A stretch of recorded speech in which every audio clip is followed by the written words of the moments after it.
नमस्कार, मी प्रतीक पवार. आज आपण अण्णासाहेब पाटील आर्थिक विकास महामंडळ कर्ज व्याज परतावा योजना ही योजना कशा पद्धतीने कार्य करते याबद्दल आज आपण सविस्तर माहिती पाहणार आहोत.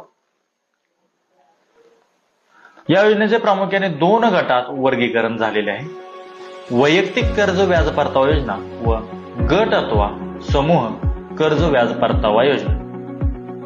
यामधील आज आपण वैयक्तिक कर्ज व्याज परतावा योजना कशा पद्धतीने कार्य करते त्याबद्दल आपण आज माहिती समजून घेणार आहोत. वैयक्तिक कर्ज व्याज परतावा योजना यामध्ये कर्जाची मर्यादा ही रुपये 15 लाख पर्यंत ठेवण्यात आलेली आहे. या योजनेसाठी कोण कोण पात्र आहे हे आपण पहिल्यांदा समजून घेणे गरजेचे आहे. सदर उमेदवार हा महाराष्ट्र राज्यातील रहिवासी असायला हवा. त्याचे वय 18 ते 60 या वयोगटातील असायला हवे. त्याचे उत्पन्न 8 लाख रुपयांपेक्षा कमी असायला. तो मराठा समाजातील व्यक्ती असायला हवा. त्याने यापूर्वी कोणत्याही शासकीय योजनेचा लाभ घेतलेला नसावा. हे सर्व निकष पूर्ण करणारा व्यक्ती अण्णासाहेब पाटील आर्थिक विकास महामंडळ या योजनेसाठी पात्र ठरतो. पात्र ठरल्यानंतर त्याने महामंडळात सादर करावी सर्व कागदपत्रे योग्यरित्या प्रोव्हाइड करावी लागतात. ही कागदपत्रे कोणती असतात तर यामध्ये प्रामुख्याने Aadhaar card, PAN card, identity size photo, driving licence, त्यानंतर रहिवासी पुरावा, यामध्ये रेशन कार्ड, लाईट बिल, त्यानंतर बँक पासबुक, गॅस पासबुक, भाडे करार या कागदपत्रांचा यामध्ये समावेश.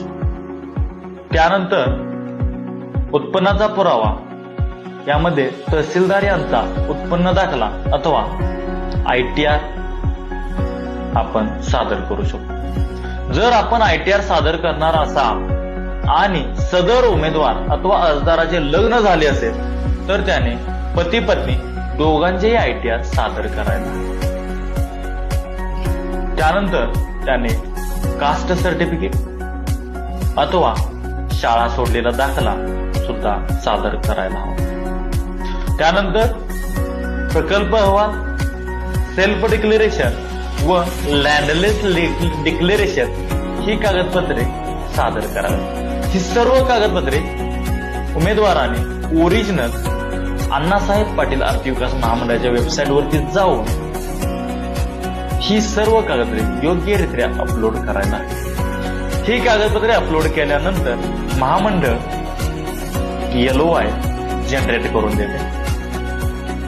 याला पात्रता प्रमाणपत्र असे म्हणतात. या योजनेच्या अधिक माहितीसाठी फायनान्स विथ प्रतीक या पेजला फॉलो, लाईक, सबस्क्राईब आणि शेअर करा.